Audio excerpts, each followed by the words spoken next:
Hey, you guys, what's going on? It's Friday, fucking finally. And I thought I was in the video next. No, you're not. Okay. You're well into this video. Okay. All right. I'm in the right video. Yeah, I guess so. Yeah. Jenny's not feeling well. She's sick. Yeah, well, you know. She's mad at me. She's mad at me because I wanted to go out. He wants to go to Mannequins again. Yeah. Why? I don't know. I don't understand it. So I guess we're going. I guess we're going. But see, here's the deal. If we go there, I'm gonna have a horrible time, probably. Now, we'll just come back early. Well, you wanted to go, so we're going. That's how it works. Yeah, I wanted to go. You made me rush and like put new makeup on and shit. I'm in the mood to go. Okay. Whatever. If you're not in the mood to go, I mean, you can stay here. I can go. But she's like, I ain't letting him down there by himself. That's what you know. That's well, no, I mean, if you're going out, then I guess I'll go out too. It's like, you know. Go out and you're gonna complain the whole time. How do you know? But it's just, well, the thing about it is that I think you'll probably have a good time and you'll forget about it. Get a few drinks in and you'll probably have a good time. But well, I don't know. Well, it depends on who's there, doesn't it? Yeah. I thought I was gonna have a good time last time. But we mostly look how that worked out. Mostly do. See, here's the thing, man. Women don't deal well with trauma. You know, trauma changes them negatively. Fucking every time I got into trouble or some kind of trauma happened, I just got stronger, like the Thing, or like the Blob, or some shit like that. We all know you're so much cooler than everybody else. Yeah, I just don't, you know what I mean? It's just.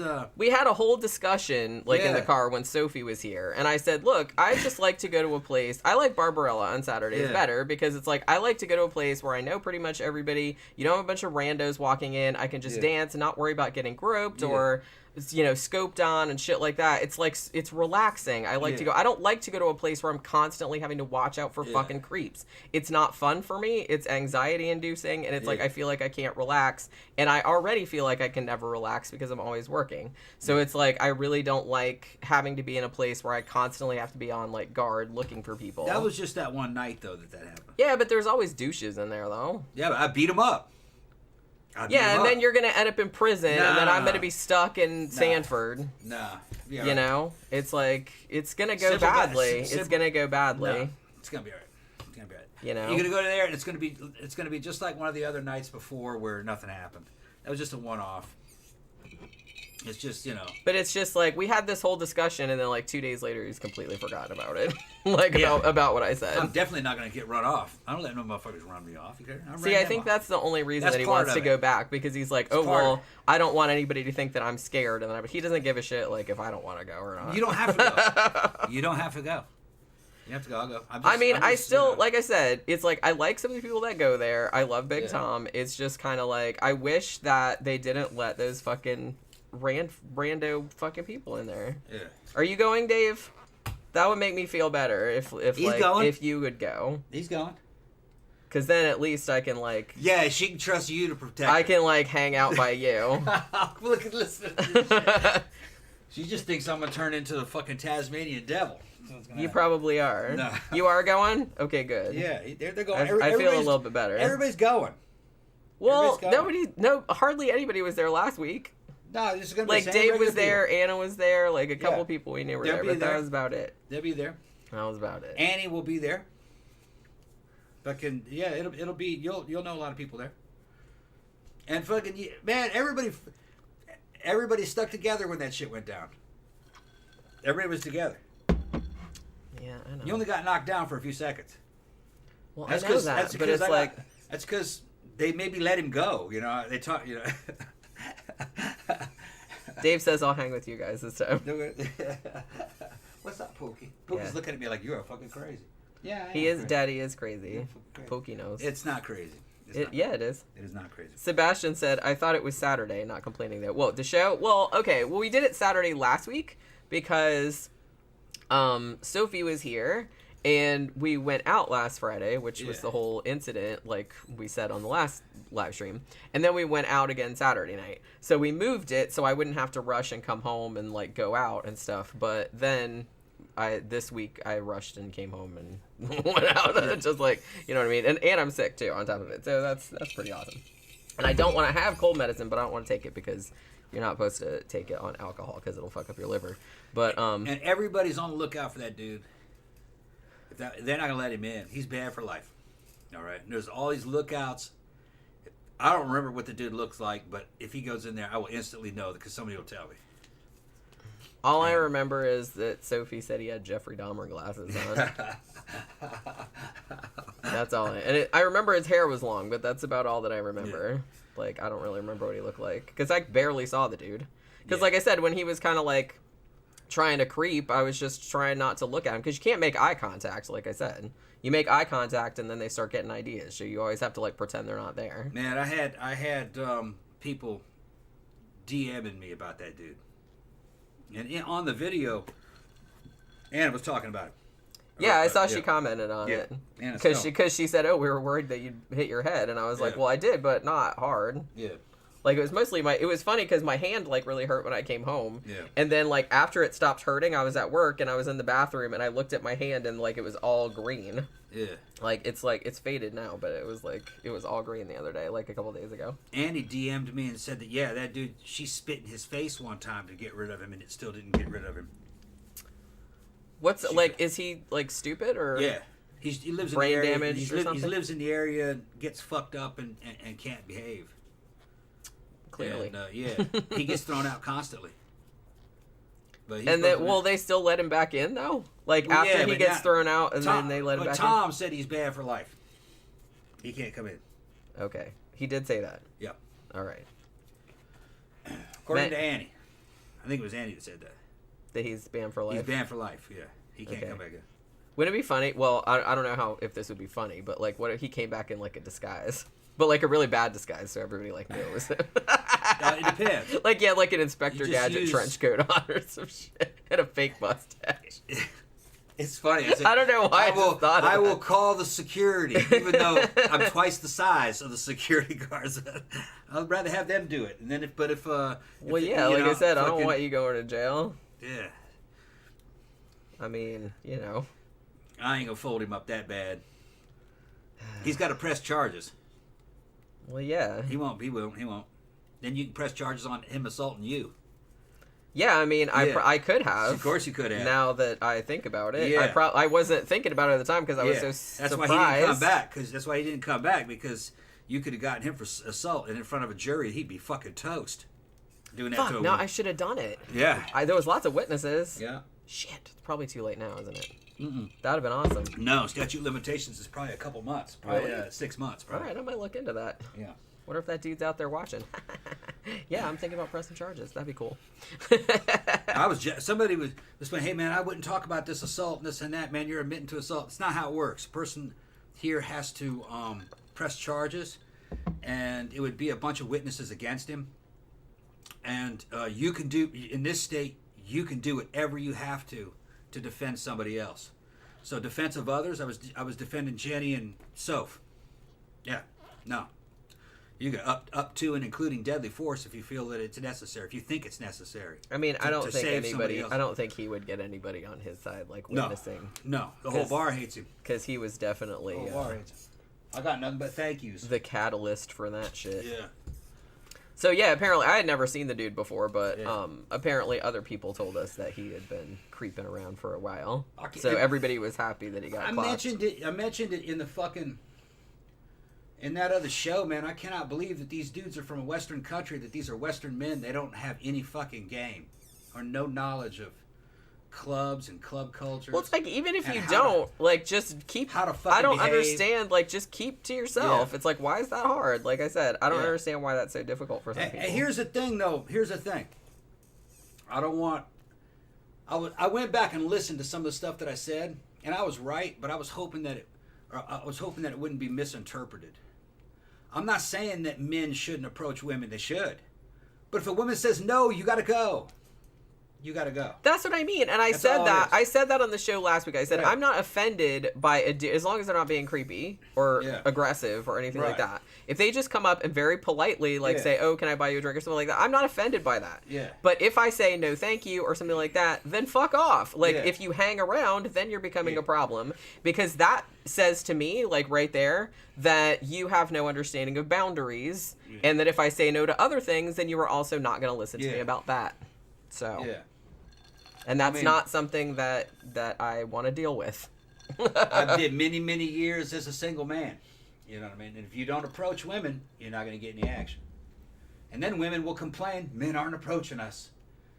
Well, the thing is, though, is they want Chad to approach them, or Tyrone. Okay, it's a certain type of guy that they want the guys that they like to approach them, and it's up to her whether or not she thinks you're worthy or not. You know, and there are some situations where you could be Chad as shit, and she's gonna say no to you because she's with a guy or she's with friends and doesn't want to fucking. There's all. Or she doesn't like Chad. She just doesn't like me. Well, no, Chad is the guy that you like. That's just his generic. You know, if you think he's, you know, there's goth Chads. You know, fucking. Chad is just like that. It just reminds me of. It's just a generic. Desirable. Some douche in a polo shirt with generic the desirable guy. Yeah. Like the villain in an 80s high school comedy. Yeah. You know what I mean? Like that's kind of like what that reminds me of. Like the jocks in Revenge of the Nerds. Yeah. that's who that makes me think of. And I'm like, yeah, no thank you. No thank you. You're not going to get anywhere. Mango says, good evening, one and all. Are we all sober? At this moment, for right now we are. Right now we are. Man, my voice sounds really, really bad. Really, really bad. I stopped at Circle K this morning so I could buy some cold medicine. Because I said to myself, I didn't have anything to eat for breakfast, like in the house. So I said, you know what? I'm going to stop at Circle K because I could get fucking cold medicine anyway. I said, I'm going to try out their iced coffee. And I was all excited about it because, you know, little things. So I stop, I put ice in the cup, and then I go over to the iced coffee machine, and I go to the mocha one because all the other one they had was vanilla, and fuck vanilla. So it's like, so I put the mocha in there, and it was water with a little bit of coffee. And I was like, really? Really? The one time that I stop at fucking Circle K to get an iced coffee, and I was all looking forward to it because I hadn't had any breakfast, and it was coffee water. Great. Yeah. So I had to get vanilla anyway. But it was actually pretty good. It tasted kind of like a Frosty. What's up, Hernandez? Oh, and we're going to get on Black Hawk Down soon. Yeah, we're going to talk about that on Sunday. I've been hearing about that movie. On Sunday's show. I hear about that movie. I know that's a good movie, and I haven't seen it, man, so thank you for sending that to me. That was like a deluxe issue, I think, a deluxe edition of that I think that you sent me. I've been hearing about that one, and then some other dudes are saying that I need to see Blood Diamonds. I've never seen it. Oh, I saw it. Is it good? I remember it being good, but I saw it on an airplane. All right. So I don't know because I think I was flying to London and I watched it, so... Why do I watch these fucking heavy-ass movies on planes? I don't know. Yeah. But it's, takes my mind off it, I guess. But I remember it being really good. Yeah. But it was a long time ago. Yeah, there's a scene where he's running around. It's not Leonardo DiCaprio, is it? Yes. Is it? Yeah. I think it is He's running around with a damn Colt XM177.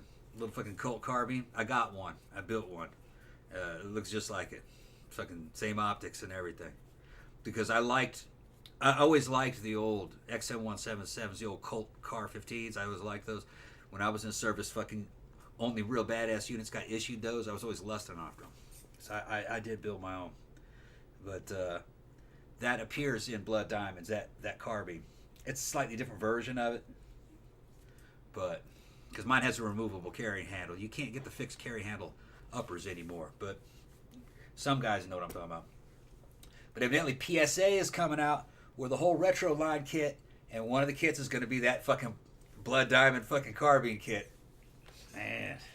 With a fucking fixed A1 upper. Fixed carrying handle A1 upper. With a skinny pencil barrel. So that's going to be good. And then, in PSA, they got reasonable prices. So, looking forward to that. Jenny has no idea what I'm talking about. I don't care either. Yeah, she don't give a shit. It's not so much I don't know what you're talking about. I just don't care. It's cool shit. I also heard that God of War is good. Well, is it supposed to be kind of funny? It's Nicolas Cage, isn't it? Yeah. Yeah, God of War is supposed to be good. I haven't heard much about that, but I mean, I have heard a little bit of talk about it. He plays like an international arms dealer. Yeah, that's right. Is Nicolas Cage in every movie now? Yeah, he's in all movies. I swear to God, like every time I see a new movie, I'm like, how is Nicolas Cage in another fucking movie? He's got all those taxes to pay off. I know that, but it's like, how can he have like time to? It's just like, I know this is like kind of weird, but it's just like every time that I go on Hulu or something, and I'm like, Gordon Ramsay has another show on. When does the dude fucking sleep? He can't ever sleep. He has like 40 million shows, and they're all going like simultaneously. Because I just finished Hell's Kitchen, like the last season of that, and then now there's a new season of Next Level Chef. I'm like, when the fuck? Jesus Christ. The dude is everywhere. I don't understand how he has time to do all of this stuff. I just don't. Louis says the Blood Diamonds is good. Yeah, I remember it being really good. And Zach said that DiCaprio does the best delivery of a South African accent by a yeah, I remember him not embarrassing himself. Yeah. You know what I mean? I want to see it. Not like I'm an expert in South African accents, but I'm always like really sensitive to when there's an actor that I know is not of the nationality that they're portraying and they're doing an accent. So I'm always like really critical because I'm always like listening for that. I'm like, you're going to fuck it up. You're going to fuck it up. You're going to fuck it up. You know what I mean? So it's always good when they don't fuck it up. But it's much better when, like we talk about it a lot, like when we first started watching Walking Dead, and like I didn't realize that like a couple of the actors on there were British. So I was like, it's always better when that happens, when it's like actors that are not the nationality that they're portraying, but you don't know, you know what I mean? And it's like, you can't tell that, because I couldn't tell the difference until like later on. And I was like, oh yeah, once you know, like then you can kind of pick at it, but I didn't. The worst of all times is Keanu Reeves, his British accent. Poor Keanu, and I love Keanu Reeves. Yeah, he's great, man. First of all, he's a good man. He's a good dude. He seems like the nicest dude imaginable, which is awesome. Which is awesome. I have never heard a single person complain like, oh, he's an asshole or anything like that. Never. Everybody likes him. Everybody just thinks he's the sweetest dude ever. He fucking knows motorcycles. He had his own little motorcycle company, knows everything about the history of motorcycles, big into them. And another thing that people don't realize is Reeves can fucking shoot, man. I've seen him at close quarter combat ranges, and he's a fucking he's great with a weapon. Real good. Now, what he's training for is kind of not realistic. Multiple targets at close range and shit just popping up, and he would never survive anything like that. But he's just got good shooting reflexes. He's real good. Very natural. I wouldn't fuck with him. He's good. And that's, usually actors aren't any good. Although I gotta say Tom Cruise is good with a gun. And a motorcycle. And an aircraft. Even though he's kind of cheesy, he can deliver. And I still haven't seen Maverick. Everybody said it was great.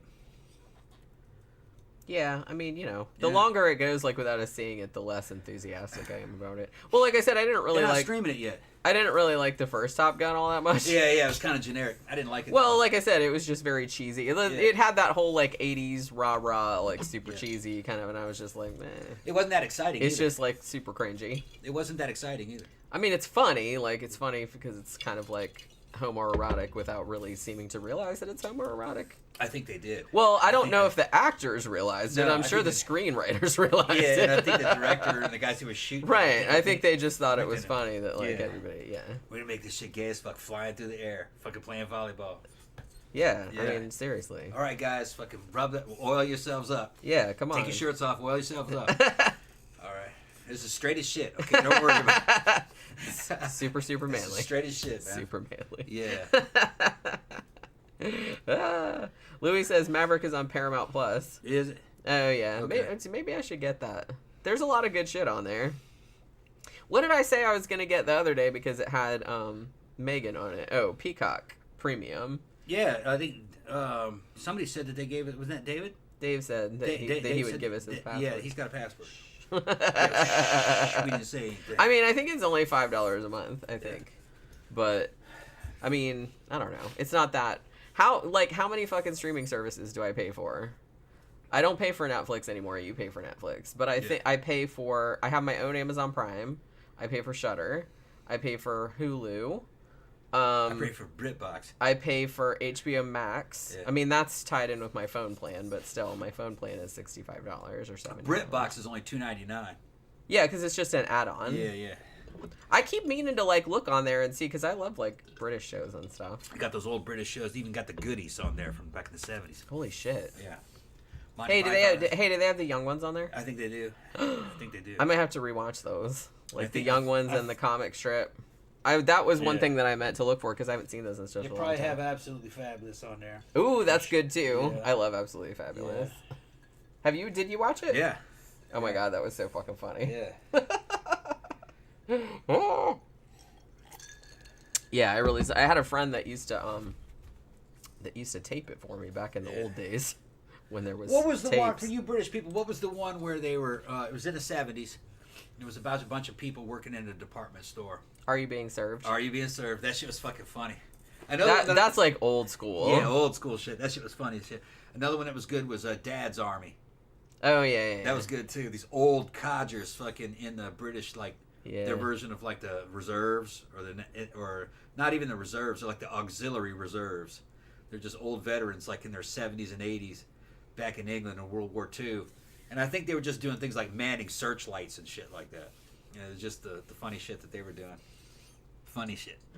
Yeah, I kind of remember seeing it. Well, because I watched all those kind of like old British shows because like, you know, I used to be married to a British person, and so like he showed me all of the like old shit that he had grown up watching. Now one of the ones that was still really funny was Only Fools and Horses. I don't know if you've ever seen that, but that's like super funny. But he also showed me like Steptoe and Son, which is what our show Sanford and Son was based on. Okay, which I think a lot of people don't know that was based on a British show, but it was. Okay. But yeah, it was like a similar thing where I think they worked in it like it was a junkyard, right? Yeah. Because I remember my grandma used to love. Well, it was a house that was selling junk through it.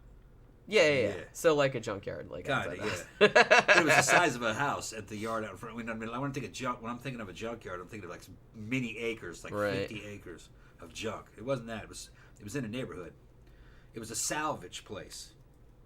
Yeah, it's been a long time since I've seen it.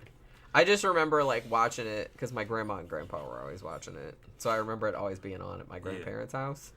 That and they always watch that and like the Jeffersons. Yeah. And what else did they watch all the time?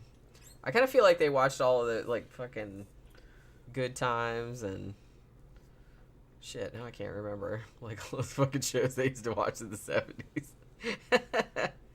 You're in there talking about James Bond. No, Slasher Fred's talking about Benny Hill. Oh, yeah. We had Benny Hill, like, I saw it in the 70s. Like, we had it on... The weird thing is that we had, you know, PBS. Like, a lot of PBS stations would show a lot of old British stuff. So they'd show, like, Benny Hill or Doctor Who or Are You Being Served? Or what was that other one? Like, Good Neighbors or Good... What the fuck was the name of that? Yeah, that really twee one. I don't remember. In the early 80s, they'd play Benny Hill on television. Yeah. Out in California. I don't know if that was nationwide, but I think it was on PBS. I think they played it on PBS. Yeah, public broadcast. That's what I just said. Yeah. I think Benny Hill actually made me a boob freak. I think, because I think that was my first exposure to porn-like material. They'd have those damn stripper type You girls just see all the around. boobies bouncing by. And they're fucking. They'd have little clips for his fucking dancing. And that just took up his whole entire brain, and that's still and it's still infused, like that nowadays. It got infused earlier. It got infused early into me. And then what was so funny is that Benny Hill was getting all this fucking flack, you know, they were about being some kind of a sexist and shit like that. But actually, no, evidently he was like real mild-mannered and kind of a simpy, and was making fun of his own simpiness, and I think he lived alone. By American standards, very humble house, and the way he looked at it is that he was making fun of his own inadequacy around women, making joking of how him and the other dudes were so fucking simpy. Well, see, that's the thing. I kind of feel like comedy is sort of difficult to do because there's like a fine line between... I think about this a lot because I think that... I was thinking about it in terms of like Mystery Science Theater, because some people were kind of like, well, there's a fine line between making fun of something and making fun of the attitudes about that something. You know what I mean? Like, it's kind of like... for example, like, I kind of feel like back in the 90s or the 2000s, like, sometimes on MST, they would make, like, a lot of kind of, like, gay jokes. but they weren't necessarily making fun of gay people. They were making fun of people's attitudes towards it. Yeah. So it's like, it's a subtle distinction, but it's a pretty important distinction. Yeah. You know what I mean? Today, they would just paint it with a broad brush saying it's homophobic. Well, I mean, they did back then, too. It's just, I mean, that's nothing new. Yeah. But I'm just saying that you really have to, look at the way that the comedy is constructed, because a lot of times they're not making fun of, the marginalized person or whatever. They're making fun of the reaction. They're making fun of the reaction to them, or like the way that people react to them. So, like I said, it's kind of a subtle distinction, but it's one that people kind of need to, because comedy is a lot more subtle than people give it credit for, I guess. I think there's a lot of people that are under a certain IQ number that can't grasp comedy very well. They're offended by it because they can't detect like you said, they can't detect the nuances in there. Right. Well, a lot of people can't detect nuance in a lot of things. Yeah. And I think that's an issue. Yeah. But yeah, and particularly in comedy, you really can't, because you can make fun of something, but not like in a mean-spirited way. You know what I mean? Even though it kind of sounds mean, but I don't know. It's like I feel like I'm not explaining it right, but you know what I'm saying. Yeah. You know what I'm saying. Yeah. Wait, let me see. Who would you rather hang with, Benny Hill or Benny Hinn? Well, that's an easy question. Yeah. Is Benny Hinn still alive? I don't know who that is. That sounds like a cook. No, he's that evangelist. Oh, he used to be on TV all the time, and he had this fucking crazy ass hair, and it was gray, and it was like swooped over like that. Yeah. He was on all the billboards and stuff, and he was the one that would just be like, whoa, and like knock the people. I guess a lot of them did that, but I think that was like kind of what he was famous for. Televangelists are entertainers. He might be dead now. I cannot understand how anybody can take them seriously. A lot of people do, though, which blows my fucking mind. They're obviously entertainers. I kind of want to do a show about that, but yeah, like about television, because I used to, back in the 90s, I used to get really, I kind of hate watched some of them because I couldn't believe. Yeah.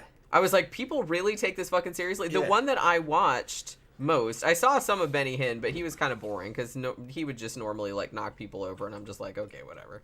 That's a plant. But the one that was interesting to me because he was so freaky and so obviously like a charlatan. They all are, but he was very obviously a charlatan. Was what was his name? Robert Tilton. Yeah, Tilton. Yeah, and he would just like be on the show, and his big thing was, and this blows my mind that people fell for this, but they did. Millions of people did. He would say, well, you have to give out of your need. Right. Like, in other words, like, send me money, and then God will reward you by giving you money. Yeah. You are needy and poor, but if you send me your money, God will make you rich. That's what he's saying. Yeah. It's like, it's prosperity gospel, which is, to me, that's like atrocious, because you're just like targeting the most vulnerable people that don't have the money and maybe don't have the intelligence or the wherewithal to like not send you like their last fucking $10 that they needed for groceries. Blatant charlatanism. I mean, it's like I don't know how they can sleep at night. Yeah. That's awful. I just like couldn't do that. I just couldn't do that to people. I remember I used to watch Tammy Faye Baker. And I really want to do a show about that. Yeah, we ought to do a show. I think I put it in the poll, but it didn't win. But it's like I'll put it in the poll again. I really do want to do a show about those two. They were obviously fake. Obviously fake. I still want to see that movie, The Eyes of Tammy Faye. I was a teenager. Fucking watch. I'd go through that, and that'd be on like some of the channels. That was. What channel was that on? It was on some of the cable channels, but they were like there was channels. A channel called. It was like a PTL. Praise the Lord. That's right. PTL. That's right. Praise PTL, the Lord channel. PTSD, whatever. Yeah. You might be up at 3 o'clock in the morning and nothing's on. And then back in the day, like nothing was on. And you turn that shit on and you'd fucking goof on that. Except infomercials and televangelists. And I was looking at Tammy Faye's fat little face, man. She was cute, actually, when she was young. She was cute. She had this fat little face. She looked like a hamster. And she was tiny. With these huge fucking eyelashes. Well, I kind of feel like she piled them on. Yeah. Because I don't even know if they make fake eyelashes that no. egregious. That was some custom eyelashes or something, man. That was some shit she got. I think she just put some on and then glued some onto the end and glued some onto the end. She got that shit from the hooker shop. All right, that was probably. That I mean, they do have big ones nowadays, but the shit from the hooker shop.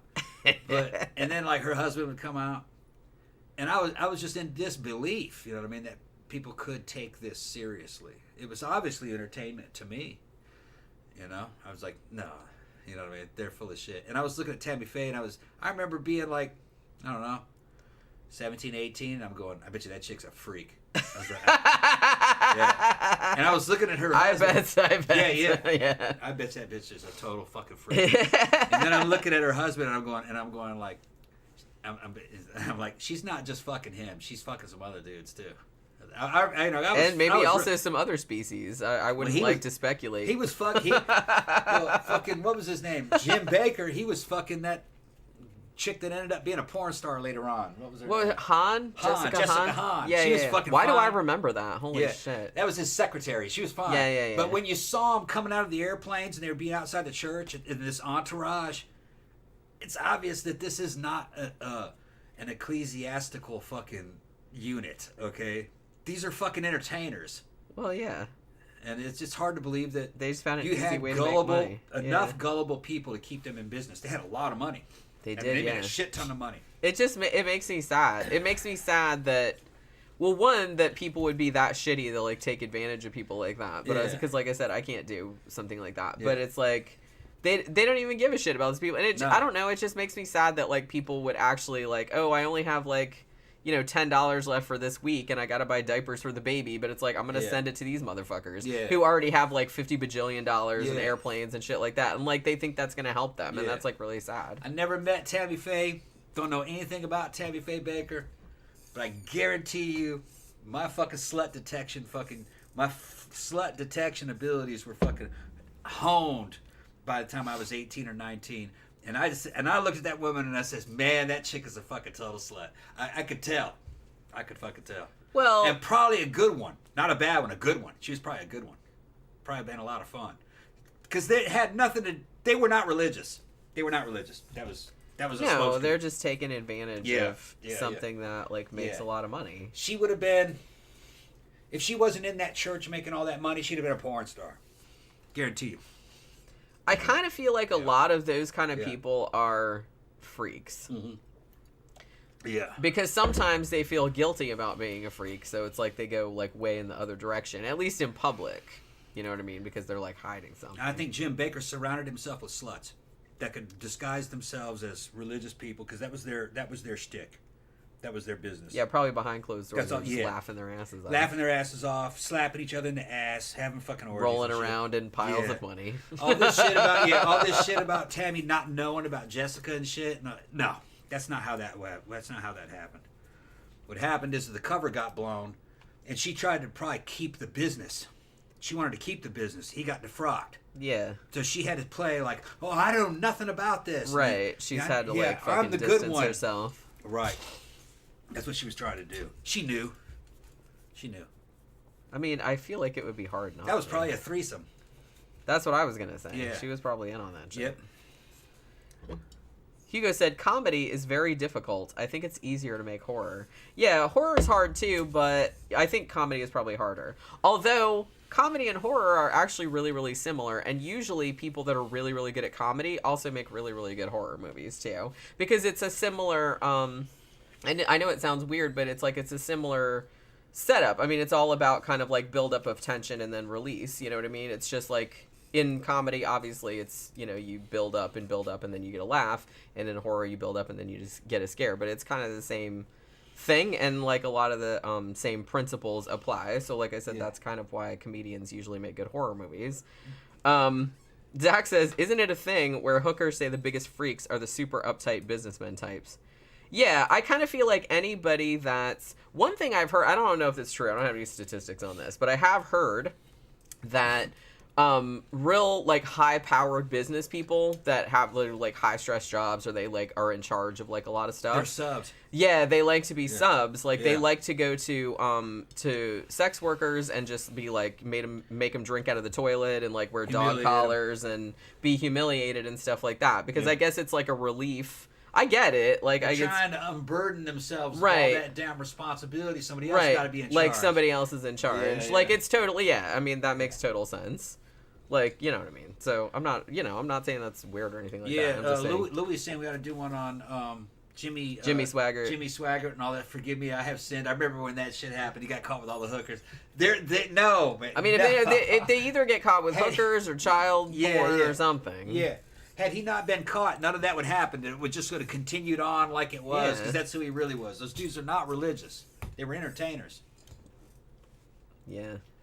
Which I just find it funny that people would even consider believing a televangelist, a TV evangelist. Like I said, it just makes me so sad. It made me so sad. I think that was maybe the reason that I hate watch that motherfucker so much, like on TV, like Robert Tilton, like in the middle of the night when I couldn't sleep, because he would have I'm sure these were real letters by like people sending, because people sent him money and stuff. So he would like open the letters and read them, and it was just like the saddest shit ever. Like these people were talking about how fucking broke they were and all this other stuff, and this is my last $20, and I'm like, don't send this motherfucker your last $20. And it's like, what's he gonna do? He's gonna sit there on TV, and he had these little things that were like, what the fuck were they? Like little prayer cloths. They're just like little pieces of paper that he cut out with pinking shears or some shit like that. And he's like, just put it between his hands, and I'm praying for you, and you're gonna get all this money in your mailbox and stuff, because it was in the 90s, like we didn't have the internet yet, and so like you'd get money in the mail. And then, and then sometimes he'd have what I'm sure were probably fake testimonial type things where people are like, yeah, I sent you my last $10 and then I won the lottery or some shit like that. You know what I mean? I think they were all fake. Yeah, I'm sure they were. I mean, it's like maybe there was one that was real that was like a total coincidence, but I'm sure that like most of the time, 99% of the time, that's just fake. If you go back and look at any of that shit, you'll see how scripted and how controlled those broadcasts were. There was no error, nothing left to chance. Every one of those letters written in by a person, they were a fake letter. It was a way of building up confidence in the viewer that they would call in on the phone and make a donation. That's all it was. Yeah. They would just make up all those letters. The whole thing was an illusion. What they call it's a con job. Yeah. It's a con job. Mr. 88 said the worst was Ted Haggard. Oh, yeah, I remember that dude. He was president of the National Association of Evangelicals and was caught habitually buying meth and spending a lot of time with gay escorts. Yeah. You cannot write this stuff. Yeah. Yeah, and usually, like I said, the more that people come out and, rail against gay people and rail against this, that, and the other, they're doing that. Suspect. They're doing that. Anybody who's worried about that, there's some suspect shit going on. Projection. But when it comes to guys like that, when we're talking about televangelists, they have to start off as a sociopath, all right? Well, you have to be. You have to be. To just, like, fuck people over like that without caring about it. And sociopaths have certain, they don't have, of course, everything is a mask, and they don't care about breaking any rules. They don't care about lying. They're under no stress when it comes to lying. They can put them on a damn lie detector, and they don't show any fucking stress. Because it's just natural to them. Well, because they don't care about other people. Nope. They don't care that the other person knows that they're lying. Right. They don't give a shit. Right. And then, so that makes you perfect for a job like that. Yeah. Well, sociopath's not going to be doing shit honestly in his private life. He's not doing anything honest in his business life, but it's definitely not going to be his private life. So if he's a pedo, he's doing that. If he's gay, he's doing that. If he, he'll just do anything. Doesn't matter. Because it's all a lie anyway. There's no concept of, look, I'm portraying one thing in public and making all this money. Shouldn't I feel bad that I'm portraying a false image? No, not in their thinking. Well, they don't have a conscience. No conscience. In their thinking, it's just like, oh no, if they want to send me money for my lies, then that's... No one's making them. No one's making them do it. Right, yeah.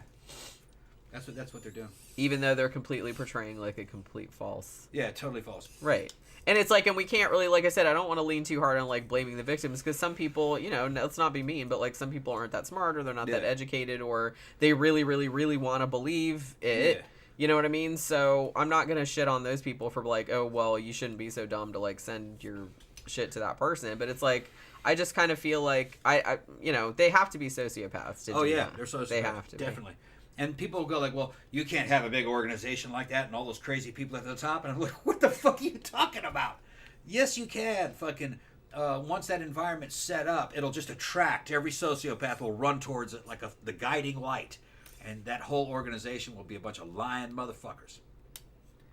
Lying, two-faced motherfuckers. And because they're making money. Yeah. But, you know, when nobody's looking, they tell each other the truth. Yeah, we're going to make some money off these fuckers. Dumbasses, you know. Well, yeah, that's just, they just think they're a bunch of rubes. Bunch of rubes, yep. That's all. Yep. So, like I said, that just makes me sad, because it's shitty. I think that's in most industries. I think most corporations are like that. Politics is definitely like that. Politics is all imitation. It's like fucking the WWE or something. You know what I mean? They're pretending to be enemies. They're making money. The corporations have them in their pockets so deep. They just sit up there and make money. And it's a fake job. They don't really do anything. That's why it was been that way for thousands of years in these fucking republics. That's why a Roman emperor would do some shit like make a horse his fucking a senator. That was just his way of saying senators don't do anything. Even a horse could be a senator. They didn't do anything. They sat around, collected money, and married teenage girls. That's what they did in ancient Rome. And then they get pissed, you know, the emperor would go, y'all are fucking spinning up the fucking treasury and everything on all these young women. We're going to make all these young hookers. They're all ex-hookers that they're marrying, a lot of them. We're going to put them in the brothels where they belong and work off the fucking debt that you guys are fucking making. I forgot what emperor did that. I think it might have been Caligula. That was just because, you know, you had 60-year-old dudes marrying fucking 14-year-old fucking girls out of brothels. That's what they were doing. Mr. 88 said, when your target audience is defined by believing in a magic man in the sky, a con is not too difficult. Yeah. I mean, you know. It's just kind of like... I think that was also the reason, I think I brought this up before, but I think that was also the reason I was kind of fascinated by the whole, you know, spiritualism boom and, like, all the seances and, like, all the tricks that they did. And, like, the sad thing was that some people, and this is, like, I don't know, this is really sad to me, because I guess some people were just so desperate to talk to their dead loved ones that it didn't matter, you know, all, you know, Houdini and all these other kind of people that went and exposed all these mediums, and it's like, look, they're doing this and that, and you know, and people were like, oh, well, that one's fake, but then maybe this one is real, you know what I mean? And it's just kind of like, wasn't it, I think it was Carl Sagan that called, like, people believed in, I think it was Carl Sagan that called people that believed, like, that unsinkable rubber ducks. Yeah. Because it's like, even if you, like, tell them, even if you expose, like I said, like Houdini exposed like a whole bunch of mediums and like showed all the tricks they did. He replicated all their tricks, all this, and magicians have been doing it. Like, they can do like all the tricks that psychics do and stuff like that. But it's like still people still believe in it. It's like, oh well, this one is real though, even though all of their tricks can be replicated by a magician, all of them, and have been multiple times. But it's like some people just want to believe it so bad. Yeah. Now, Mr. 8, with you're talking about the magic man in the sky shit. The televangelists that we're talking about, their target audience would have been like people like my grandmother. You know, they weren't our generation. And it's somebody, an older woman in her 70s or fucking 80s, living in probably a trailer somewhere in the South or a very small house out in the South. Husband, she's a widow. Not many family members left, and they're just waiting to go to the big fucking party in the sky, waiting to check out, and they're just fucking listening to some televangelist that they have the hots for. Okay, he's a sex symbol to them, and they're sending him some money so their soul can go to heaven, type of deal, so they can feel good about themselves. So they were doing. That's what the same thing with that. Remember that fucking auction channel, QVC? I think. Yeah, it's still on, isn't it? Yeah, maybe, I don't know. That's all that was. That's just lonely old ladies Yeah, because they would like call in and they'd just be Yeah. like tell you your whole life story Yeah. while they were like trying to buy a fucking Yeah. juicer or some shit. Yeah. It's And kinda I'm like, no one cares about your life Yeah. story, Grandpa. Yeah. I know that's mean, but it's like, come on. Lonely old ladies watching television, Well, buying it's- things that they see. I'm gonna say it's like I hate to say, but it's like kind of maybe like the boomer generation or like earlier. It's like you go, because I used to get this sometimes too, like when I worked in a print shop and everything like that. Like you'd get like these old dudes and they would like come in and it's like they would, they'd need something printed or something, notarized or something, and then they would come in and then they'd want to talk for like hours and hours and hours, and then they would just like start fucking ranting about this and that and the other thing about politics, and it's just I'm just like, dude, we're at work. This is a store. This is a store. We have like we can't just like stand here and listen to you all day long. It's like, not to be an asshole, but shit. Yeah. Well, I mean, I guess it's sad that they don't have like a social network and stuff like that, but it's like, I don't know. I guess it's hard for me to like understand, because I'm kind of like, I'm kind of like, I'm kind of like an introverted person, and it's like, if there's nobody around to talk to, I don't really give a shit. It's like, I'll just talk to myself. Also, it's fine. The internet, you can make comments on videos or interact with people all over the world, so yeah, they don't know how old you are, so you know what I mean. You could be an old man, and you could be commenting to people, and they'd respond to you. Right. They don't know how old you are. You could have a whole virtual alternate personality. A catfish is what they call it. Fucking doing shit through an avatar. Nobody knows. Nobody knows you're 80, but they would know that generation. Our generation will probably be able to pull it off in their 70s and 80s.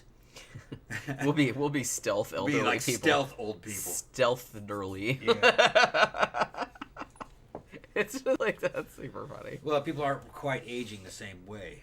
Yeah, we've talked about it. It's kind of like fascinating. We were talking about it a little bit, like, because like I said, when Sophie was here last week, I guess it didn't occur to me, but she's 31. Young enough to be our kid, which I was like, blowing. Oh yeah. Yeah. I said I don't really think about it, but then I was thinking, oh yeah, I could be her mom. That's pretty weird. Yeah. But I guess. But but she says we are nothing like her parents, so she doesn't have that. Right. She doesn't have that feeling about us. But and that's what we were telling her, like when we, so we took her to Mannequins on Friday night and that whole shit happened. But then we took her to Barbarella on Saturday night, which is, that's the 80s night, and it's a much older crowd, so it's a lot more chill. Like I said, me and Sophie had like a much better time, because we knew everybody, and you could everybody was civilized. You could just dance, and like everybody was just like whatever, man, and like everyone was happy, and it's just like everyone was just having a good time. Like nobody was being a shithead. Yeah, you got all the gay guys over here, and then you got the straight people over here, and then some young people came in. Everybody fucking knows everybody, and it's just it's a whole crowd that comes there like every Saturday, and everybody knows everybody, and everybody they wait all week like to just go there and dance to like some good 80s shit and like some post-punk and stuff. And so everybody's just in a good mood, and so it's nice. It's a nice vibe. And like Sophie was saying that to me too in the bathroom. She's like, God, the vibe is like so much nicer in here, because everybody knows everybody, and everybody's old friends. They've known each other forever, and so it's it was like a lot nicer. But she's like, that's okay. She's like, I would rather hang out with like a bunch of 50 and 60-year-olds that were chill and just were there to listen to the music than hang out with a bunch of people her age that were like, fucking they had a lot of people groping younger, her and shit. They had people younger than 50 though.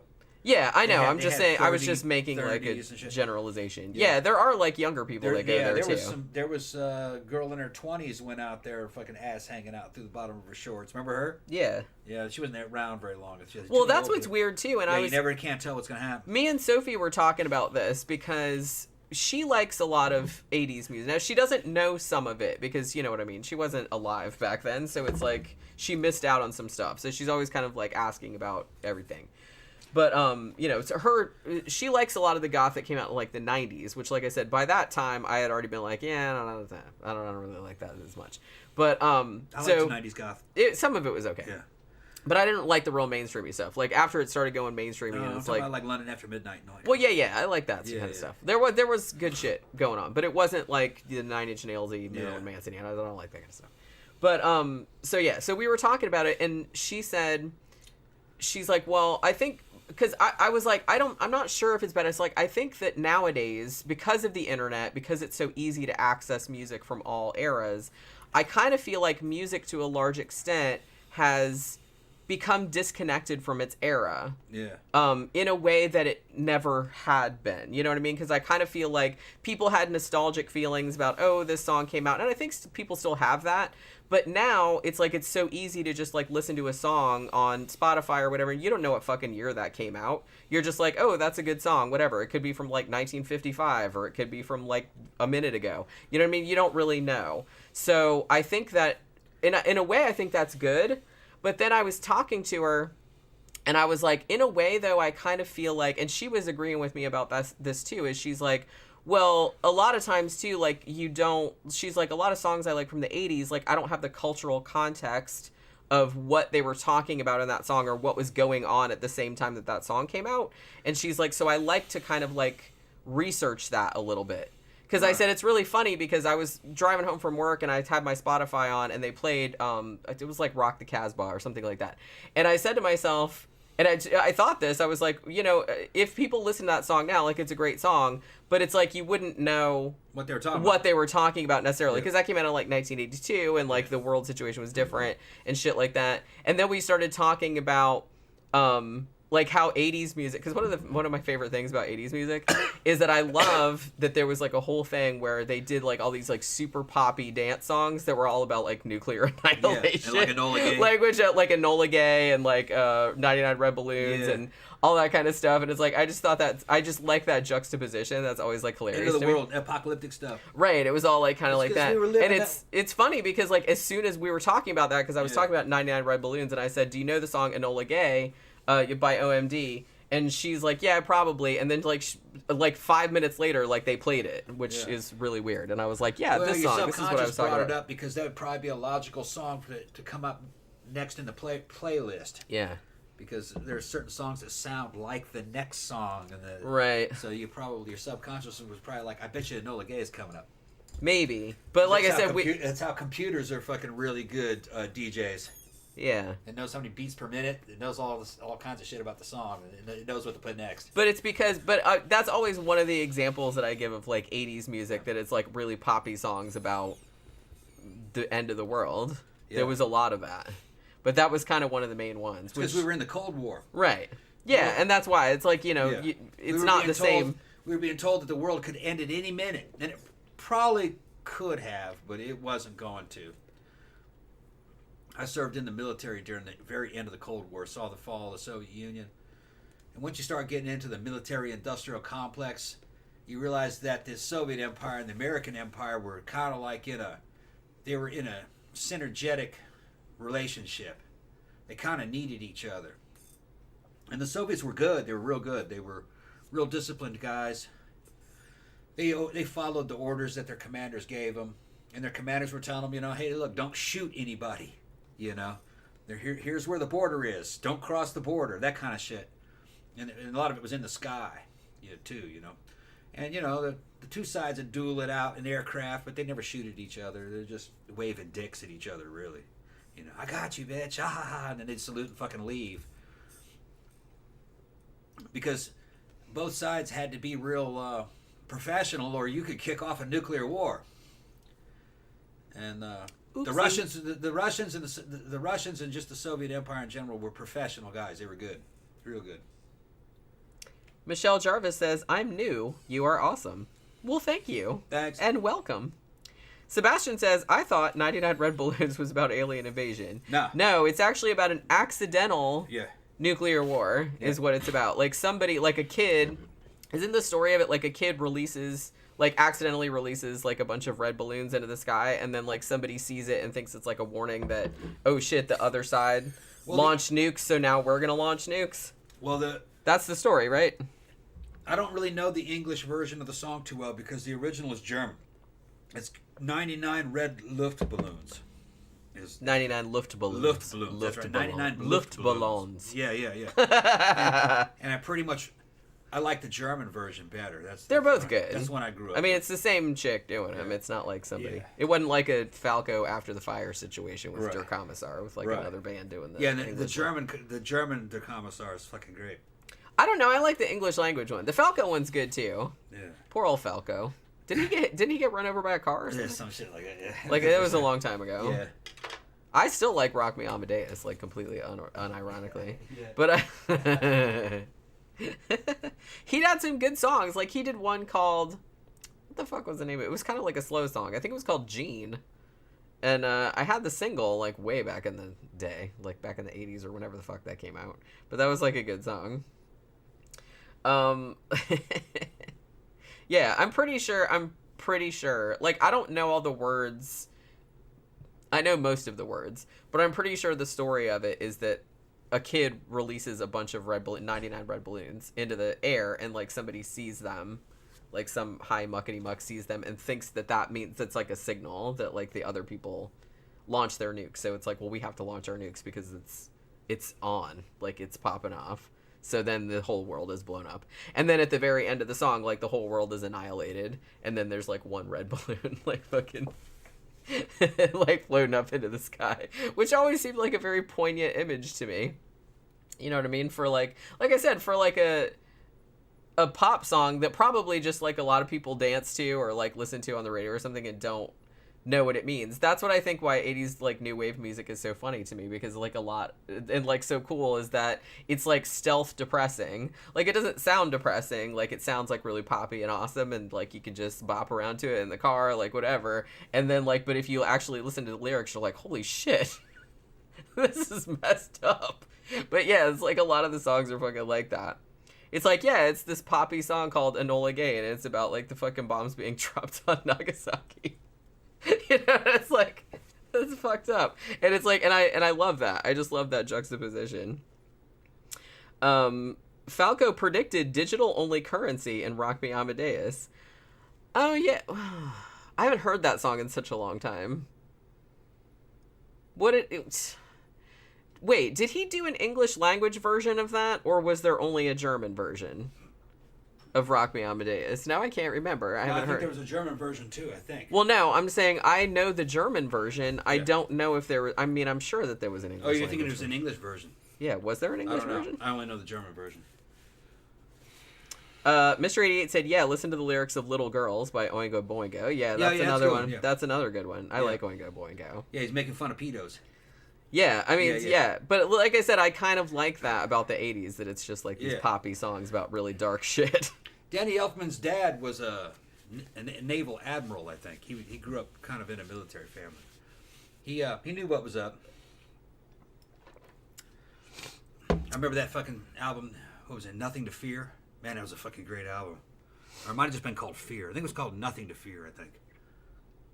Mr. 88 also said, Every Breath You Take is like a soundtrack for stalking. Yeah. Yeah, and I remember seeing, I don't know why I remember this so vividly. It was supposed to be. I remember, no, I remember seeing an interview with Sting where he said that, it's toxic as shit. He said that people get married to this song, and he's just like, what the fuck are you talking about? Okay. He's like, that's not what that song is about. It's like, the song is like fucked up. It's about a stalker. Yeah. I mean, it's about a stalker. Yeah, it's not romantic. It sounds romantic, just superficially, and the beat of the music and the way it goes. It's nice, nice melody. But no, he's talking about a dude who wants total control over a woman. Total control. Almost possession. Everywhere you go. Yeah, everywhere you. I'm watching you. Yeah, and that's Sting was scary. Like, he's like, I can't believe that shit, because that was like totally unintended. It says that is a very unhealthy. Yeah. Fucking thing, and it was supposed to be. That's a fucked up. So he came out with a response to that on A Dream of the Blue Turtles called "If You Love Someone, Set Them Free." Yeah. So, and that became a hit too, which is another great song. That is a good song. Yeah. It's not as good as Every Breath You Take, but it's still pretty good. They're all good, man. The fucking Police were good. The Police were good, and some of Sting's solo stuff was good. That insufferable bitch. That insufferable motherfucker. He's not as insufferable as Bono. So. Yeah, Bono's much worse. I had Dream of the Blue Turtles. But I think that was the last Sting album that I bought. Yeah. Zach says, by the way, this one's for Tom. I have an action movie idea about soldiers in a PMC rescuing someone. Figured you'd know how that shit works. In a what? PMC, he says. PMC. I don't know that acronym. That's supposed to be newer than my time. We didn't have that in my time. I don't know what branch you're in. The Army didn't have that. So it's what now? It's guys rescuing somebody in a PMC? Yeah. He's an idea he has for a movie, like an Okay. action movie. Well, if he tells us, maybe we Tells can what it figure is. it I out. don't know what you're talking about. Mr. 88 said, we were happy in the 80s. Well, I wasn't, but, I'm just not a happy person in general. The only group that paid huge attention to lyrics was Satanic Panic Folk, and you know how that went.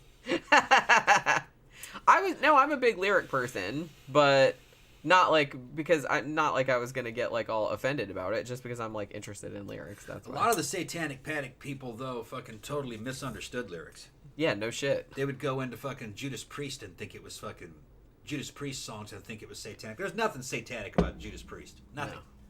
It was Leather Daddy shit. That's what they missed. They were fucking straight. They couldn't understand the lingo. He didn't know what the Island of Domination was. They didn't know what Fire Island was. You know what I'm talking about? They didn't know what I find it hard the to song believe Raw that they Deal didn't was. know what Fire Island was. I thought everybody knew about the whole connotation about Fire Island. Look. Maybe it's just me. I give people too much credit. Fantastic Judas Priest album back in the 70s. One of my favorite ones. It's called Sin After Sin. And on there is a fucking song called Raw Deal. And Raw Deal is about Rob going somewhere near Fire Island, and he makes the spike about 9 o'clock on a Saturday. And he goes there and he says, all eyes were on me as I walked into the bar. He says there were leather cops. Like, well, wait a minute, what? And then leather cops playing rough stuff. There was all kinds of shit. There was heavy obviously bodies fucking gyrating to the action. They were flying. They were fucking him up. He was having an out of body experience to the whole thing. He never printed the lyrics because that album didn't have any lyrics in it. People thought that fucking Rob Halford came out in the 90s. All right. No, Rob Halford came out in the fucking 70s. You just had to pay attention to the lyrics. He was never closeted. It's obvious. You just look at his performances. He's a leather daddy. Now, when I first tried to go through all those, I was a teenager. I couldn't quite grasp what he was talking about. But later, I was like, okay, yeah, I don't know what he's talking about. He's talking about the leather scene. Yeah, I mean, when you say it out loud, you're like, duh. Yeah. He made the spike. What else could he possibly be talking about? Yeah, they all looked at. He said he smacked the. He says, fucking. He said the bartender came up a grinning, and I smacked the smile off his face and said, "Give me a bourbon." They were fucking. They played rough there, man. It's bondage, you know. Mr. 88 said, I wrote out the lyrics to Van Halen's Panama on my book covers in 3rd grade. I would bet I had less than 50% of the words correct. I used to do that, but I was always very anal retentive about making sure I got the lyrics right. Because I would not have written lyrics on my book unless I was absolutely 100% sure what they were. Because I didn't want nobody, like, catching me out on that shit. Even though nobody that I went to school with hardly knew any of those songs anyway. So I could have got away with it. But, I wasn't going to let that fucking fly. Zach says it stands for Private Military Contractor. Okay. Private military contractor saving somebody where? Well, I forgot it. I forgot the context. Soldiers at a private military contractor rescuing someone. Okay, Figured you know how that shit works. Well, yeah. Well, that is the same premise as Rambo.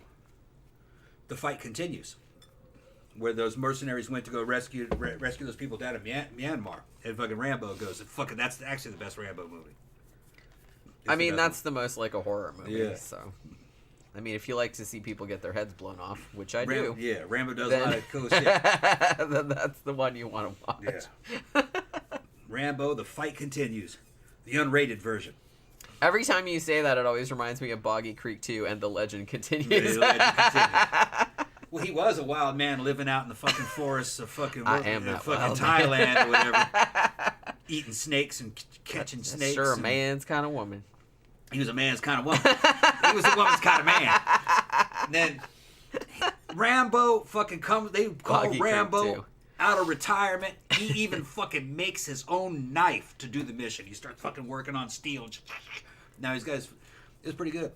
Then he hooks up with the mercenaries, South African mercenaries and mercenaries from all over. There's only like 7 of them. A church hires them to rescue some church people that got some Christian missionaries that got captured in Myanmar. It's a good one. Good one. Mr. 88 said, unless the lyrics were printed on the insert, lyrics were not readily available like they are today. Yeah, that's true. Yep. I was always like really excited when I bought a cassette tape and I was like, please let the words be in it, please. And then it would fold out. But it's like when they weren't, I was like, fuck, now I'm never going to figure it out. Yeah. Rob was out back in the 70s by his second album came out. It's just that you had to pay real close attention to those lyrics. He wasn't hiding the fact that he was gay. And it's ridiculous now to look at him and see what he was wearing. That is straight from the leather fetish scene, which was gay as shit. Yeah, it's just, well, like I said, people weren't as savvy back then. That. Right. But I was gonna say that even when I was listening to Bauhaus and stuff like that, and they didn't put their lyrics in the albums usually. So they actually had like a little lyric book. I think I still have it around here somewhere. And so I didn't actually know what they were saying most of the time. And so when I finally got the lyric book, I was like, really surprised because I was just like, man, that is not what I thought they were saying at all. Because their lyrics are pretty weird. Like, I don't think you'd be able to, like, guess them if you didn't know. You know what I mean? Yeah. They don't make, like, they're kind of, what's the word I want to use? Impressionistic, I guess. Yeah. Yeah. Which band? Bauhaus. Bauhaus, yeah. Well, also, what was more abstract. Abstract that's probably a better word. Their lyrics were kind of abstract. And the maximum abstract that I've encountered even to this day from a good band was Skinny Puppy. Skinny Puppy's lyrics were just abstract as fuck. They probably would take an article about a subject and cut the sentences out and then cut a bunch of sentences up, throw most of them away, put them in a fucking hat, and then throw them down there. Well, that was the thing. That was the thing that a lot of kind of that type of band were doing. Yeah. They were good. They were good. Real good. And then you had stuff like, when you said abstract lyrics, you have somebody like the Cocteau Twins, which... Yeah. Man, that was some sex music there, man. That was gothic sex music. I'm sure she was saying something. Because, like, sometimes you can pick a word out. She was crying, singing to the baby or something. You can pick words out. So I think she is saying words. She's saying stuff. Yeah. But I think a lot of it is just kind of like... phonetic shit. Phonetics, but that was like Lisa Gerard. Yeah. Singing in fake languages and shit. But it sounded good. You know, from Deck and Dance? Yeah. It sounds like Latin or something. But it's not a real language.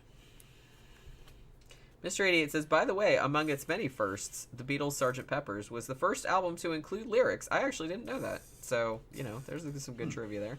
Also, the first to be played beginning to end on the radio. Yeah, I had heard that, but I didn't know that it was the first one that had lyrics in it. Beatles were good, man. They were great.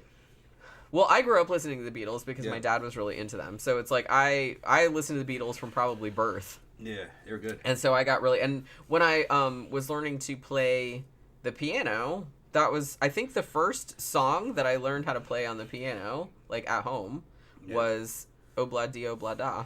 Yeah. And I might still remember how to play it. I'm actually not sure. It's been a long time. They were very talented. They were kind of like proto-prog rock in a certain way because they could just do anything. You never knew what they were going to sound like. Although I got to say, when it comes to just like hardness and grit, I'd give it to the Stones. I think the Stones... I like them both for different reasons. I like the Beatles more because they were more innovative. And I liked that you didn't know what to expect with them. Like they experimented with a lot of different genres, but they were still noticeably them. Like it was still, they still had their own style, but they experimented with a lot of different stuff. And I thought that was cool. Like they pulled it off. I thought the Stones were cool because they could just be almost gothic, like with Paint It Black. You could almost have like a gothic rock sound to them, and it was just way ahead of its time. And then they would, the next thing you know, they'd do something that was fake country rock, like Wild Horses and shit. And he's doing fake Southern accents, singing about black girls and shit like that. It's just he was a trip. He could get away with that shit too. He was funny as fuck. You can see him dance, you know.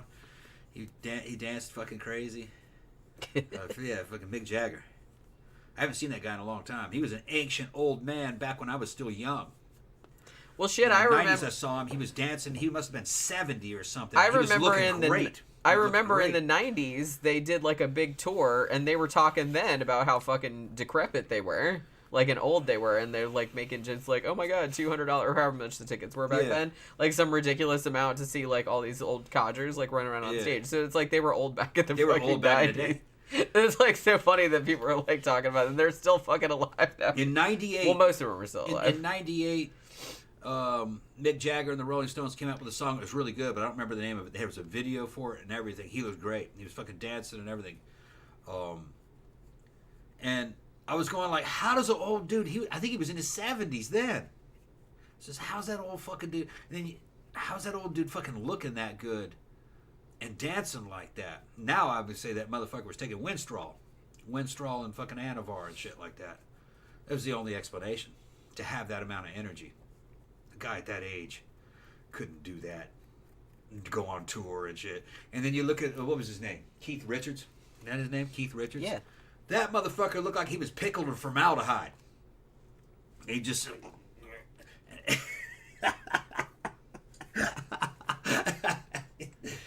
Oh, man. He looked like he was pickled in formaldehyde. You remember the fucking shrunken head, the shrunken apples? Yeah. I made those. I made some of those when I was a kid. That's what he looked like. I wonder if there's like any young people in there. It's like, do they still make shrunken Applehead dolls? Yeah, that's the way he looked. That's pretty old school. He was on guitar and shit, and they were doing good, man. He could play, and I think they're all still alive, aren't they? No. One of them. Keith Richards alive? Yeah, Keith Richards is still alive. I think, isn't he? Mick Jagger's still alive for sure. Yeah. One of them's dead. We would know if he had died. You would think. I mean, I don't really keep up, but it's fucking impossible to believe that Mick Jagger outlived David Bowie. That is crazy. With all the shit that those dudes have done. It just fucking depends, man. Some people can get away with all kind of crap and still live forever. Yeah, because I think heroin was involved with those guys too. They look like junkies to me. Yeah, I mean they didn't get fat. No, which is interesting. I think they were just slept like fucking vampires. Probably. Like shoot up and just sleep. Mr. Wake me up when it's time to tour. Right. I'm just gonna sleep until then for a few months. Yeah. But Mr. 88 says the Beatles are the best ever. They also invented the music video. When they stopped touring, they still wanted to present a performance to the public. Yeah, that's right. Larry and Creature said the Pretty Things are a really cool British invasion band. Way ahead of their time. The Stones took a lot of their style from those guys. Jason says, I went to the Stones concert in Australia in 2014. They were good, but I bet they needed long recovery. Yeah, the drummer passed away. I knew one of them had died. Look, man, as a 54-year-old dude, those dudes are doing steroids. Yeah, of course. That's the only way. You couldn't fucking tour. Like I said, the recovery period. If you did a long show like that, and a fucking 70, 80-year-old dude, it would take him fucking weeks to recover. You know, if he ever did.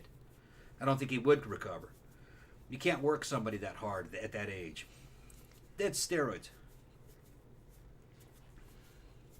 Rolling Stones are a blues cover band. Again, the Rolling Bones, he said. The Stones' first charting single was I Want to Be Your Man, written by Lennon McCartney. Even the Stones' firsts were on the backs of the Beatles. Yeah, I kind of feel like the Stones are more like... They're more like a bar band that made good. You know what I mean? Because a lot of their songs were covers or were riffs on... And they were real simple. Right. Real simple and there's nothing wrong with that. No, like I said, a lot of punk rock is like that too, and I like that. But it's just kind of like...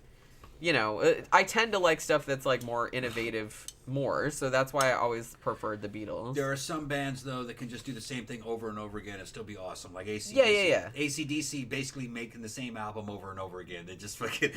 They're like, why change it? Fuck it. Everybody likes it. Yeah. And AC/DC was good, man. Because if they did something different, everybody would cry. So, they're like, oh, man, don't do that. That they never You're really... not good anymore. In the time that I listened to them, I haven't heard anything real recent from them, but in the time I was listening to them all throughout the 80s and parts of the 90s, they didn't have a bad album. And you could instantly recognize it. They were branded, you know what I mean? You were just, that's AC/DC. They were good. Yeah, I kind of feel like it's one of those things. You can either decide you're going to be one of those bands that it's just like, well, we're going to have a sound and we're just going to stick to that forever. You know, which is one way to go. Or you're going to be like, well, we just want to do something different every time. Right. Which is, I think that's a harder row to hoe, actually, because you kind of have to reinvent yourself every time. So it's much harder. But when you're successful at it, I think, like, artistically, you're probably a lot better. But I'm not complaining about bands that are just like, hey, we're just gonna do the same shit over and over, because, like, I don't blame you. You know what I mean? It's hard coming up with new shit. Well, you can look at Iron Maiden, and really, Iron Maiden was only good for their first, like, 5 or 6 albums. I liked the first 2 Paul Di'Anno albums.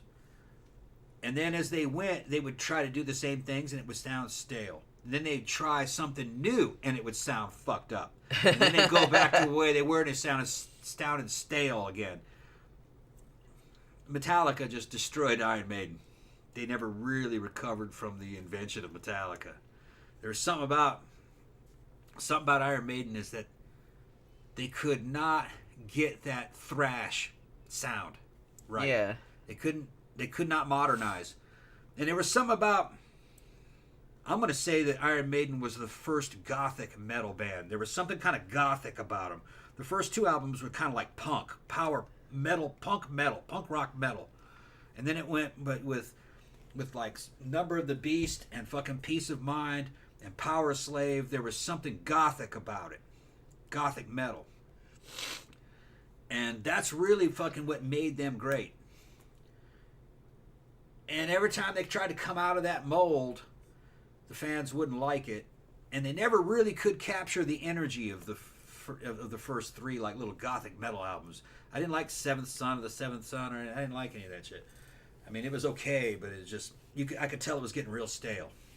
Well, I could argue even too, though they are a brilliant band, right? But it's their early stuff, and it was in time. Although I showed that shit to Soph. Soph loved it. She listened to every one of their albums and then came back and go, yeah, you're right. It's only really like the first 5 albums are good.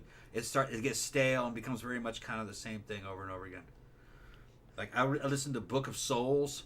It sounded good. It sounded like something off of Peace of Mind. But then I'm listening to it and go, you know what? This is the same old shit. This is the same old shit. This is kind of boring. Mr. 88 said, yes, a reporter made a dig at Malcolm Young from AC/DC, asking why they made the same album 13 times. Yeah. He responded, you are wrong. We have made the same album 14 times. Yeah. There was no reason to change it. Well, that's what I mean. It's just kind of like what... And the thing about it, too, is that if you got a good thing going... Yeah. Then you probably shouldn't change it. And I kind of feel like, too, sometimes it's better to stick with what you like. If you like to do that and you like that to be your whole shtick, then don't change it. Yeah. I kind of feel like sometimes you get in a thing where it's like your band, it's like, oh, well, everyone's doing this now, so maybe we should try to do that, even though you don't really want to do that, or you're not really good at that, or that's not really in your wheelhouse. It's like, just do what you want to do. Yeah. AC/DC was about getting drunk. If you want to get drunk to rock music, put on fucking Flick of the Switch or fucking Back in Black and get hammered to that. It'll make perfect sense. That album makes perfect sense when you're just fucking loaded. And that's that whole band is like that. It's just, let's get drunk. It's not sophisticated at all. And that's its strength. That could play in any bar. You could play that down at the fucking biker bar here, the Oasis. They jam out to that right alongside country. And they would because they know that one. It's a very universal kind of rock sound. And there's not many bands that have perfected that. Well, I was thinking about the whole thing where, because I know that particularly in the 80s when all the kind of like new wave and synth pop stuff started happening, I know that like kind of a lot of older bands like that had been around in the 70s but were kind of getting a little long in the tooth, a lot of them were like, maybe we should like do this whole synth pop thing, and then it just like didn't work out so good. I was thinking about this the other day because I was at work and the guy was playing just like a random playlist, and that terrible, horrible, no good, awful song, We Built This City by Starship came on. And I hadn't heard that song in a really long time. But so I'm listening to it. One, what the fuck are they even talking about? Like, what do those lyrics even mean? Are they having a stroke? I don't know. I'm like listening to the lyrics going, this makes absolutely no sense. I wish somebody could explain what these lyrics mean. Why they just pulled these straight out of their anal cavity. They pulled them out of the ass. I mean, they don't make any sense at all. I don't even know what they're talking about. But the thing about it is that Jefferson Airplane used to be a good band. Yeah. And then the 80s came along and they're like, oh, we're going to do this like cheesy synth pop thing. And that really, really that really wasn't ideal. Most people know him from that era. Thankfully. From Thankfully. Now, because man, that song's terrible. Mr. 88 says that he didn't really like Iron Maiden, but he did like the cover art, especially the Killers cover art. Actually, Killers is Iron Maiden's best album, and that's a Paul Di'Anno album, his second one. But they couldn't take him on tour. He had a drug problem. But that's the best Iron Maiden album. It's just fucking... It's just a great mixture of kind of this punk rock metal with a really hot psychedelic kind of sound to it. I must say that Paul Di'Anno's voice, his tone is, I would say, sexy, really. And Bruce Dickinson wasn't. Bruce was great, but he just did not have that kind of fucking bad boy kind of fucking heat to his fucking voice. If you listen to that album, it's just like real good. Now, that's the best Iron Maiden album, if you ask me. The best Bruce Dickinson album, though, would probably have been Peace of Mind. If not that, Power Slave. It was kind of like a toss-up. They're both great, but I just got a real soft spot for Peace of Mind. I thought that was really good. Now, somebody else mentioned that Black Sabbath probably did the first gothic metal. I don't really think so, because the first Black Sabbath album was really more like a really heavy,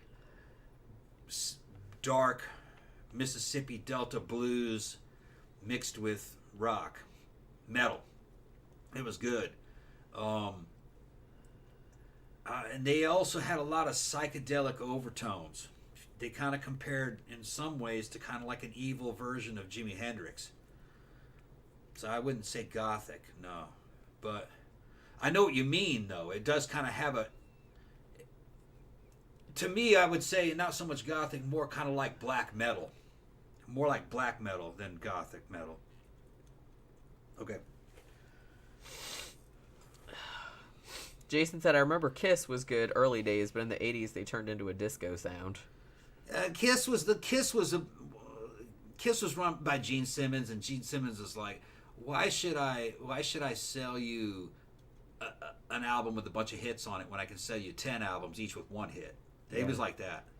And then a bunch of other shit I farted out. Yeah, and then like, why don't I sell you a belt buckle? Why don't I sell you fucking some lunch boxes? Why don't I sell you, it was more about merchandise. Not gonna lie, my brother had that Kiss lunchbox. Not gonna lie. Kiss had, for the 70s, Kiss had awesome looking merchandise. It looked cool as shit for the fucking 70s. Their album covers were fucking badass. That Destroyer album cover, when I was in 3rd grade, we saw that shit. We're like, what the fuck? Look how awesome that shit is, man.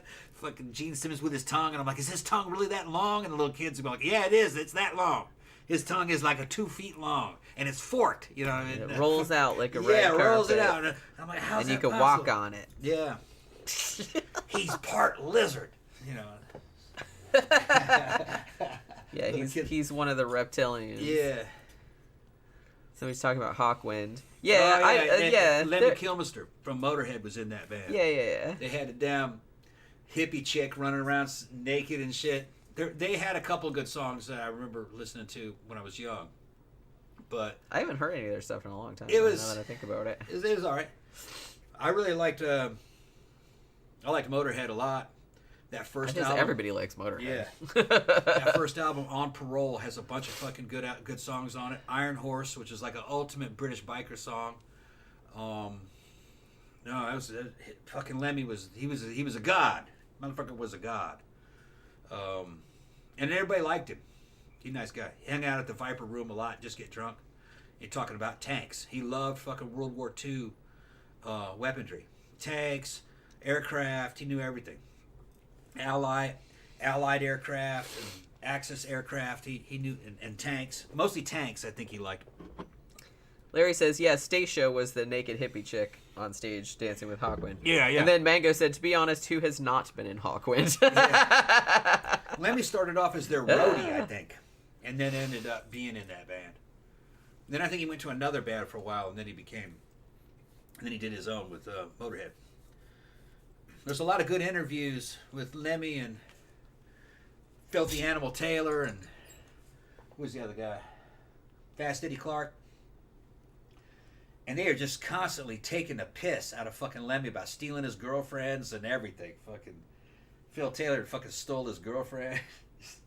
And it's funny to see dudes that are so tight that they could just fuck with each other about stealing. Yeah, and I stole her girlfriend. I stole his girlfriend. Fucking funny shit, man. You know that's your bro when you put up with that shit.